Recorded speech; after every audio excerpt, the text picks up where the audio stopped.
एक नदी के किनारे पर एक नारियल का पेड़ रहता है। और यह तो आप और हम सभी जानते हैं कि नारियल के पेड़ बहुत लंबे होते हैं और उस पेड़ पर एक नारियल लगा हुआ रहता है। वहीं नदी के किनारे पर कुछ कंकर पत्थर रहते हैं। अब नारियल को इस बात का बड़ा ही घमंड रहता है कि वह बहुत ऊंचाई पर है और वह सारी दुनिया को बड़े आराम से देख पा रहा है। इस पर से नारियल उन पत्थरों को कहता है कि तुम्हारी किस्मत कैसी है, हर कोई तुम्हें अपने पैरों के नीचे कुचलकर चले जाता है। हर वक्त तुम्हारी इंसल्ट होती रहती है, तुम्हारा अपमान होता रहता है। नहीं तो देखो मैं कितनी ऊंचाई पर हूँ, मुझे कोई छू भी नहीं सकता। लेकिन वहाँ पत्थर कुछ ना कहते हुए हमेशा उसकी बात को सुनते रहते हैं, बड़े चुपचाप से उसकी कही हुई बात को सह लेते हैं। एक समय की बात है, एक शिल्पकार उस नदी के किनारे पर आता है और उन पत्थरों को तराशने के लिए उन पर वार करता रहता है। अब तो नारियल को और भी मजा आ जाता है और नारियल जोर जोर से हंसने लगता है और कहने लगता है, मजा आ गया, तुम पर तो हर कोई पैर रख रहा है, अब तो तुम्हें चोट भी लग रही है।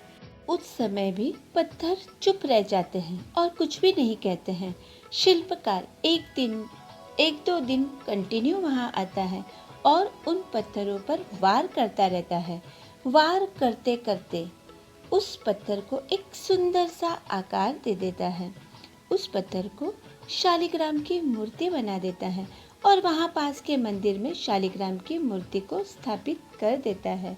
वह मूर्ति वहाँ विराजमान हो जाती है और जो नारियल ऊंचाई पर बैठे बैठे इतना अभिमान कर रहा था, इस नारियल को फोड़कर उस मूर्ति के सामने चढ़ा दिया जाता है।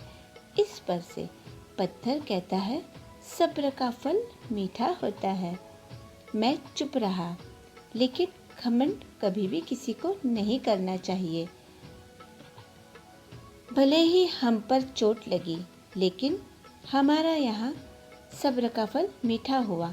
चोट लगते लगते, हम पर प्रहार होते होते हम तराशे गए और आज मैं शालिग्राम की मूर्ति बन गया हूँ।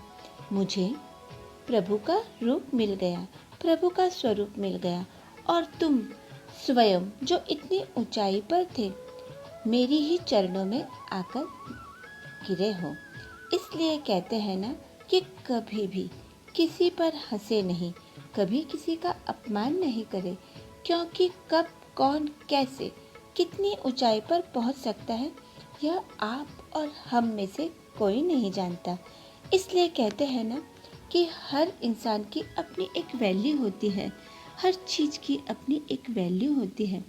उसे बिल्कुल रिस्पेक्ट की नज़र से देखिए और जीवन में आगे बढ़ते चले जाएं। Thank you.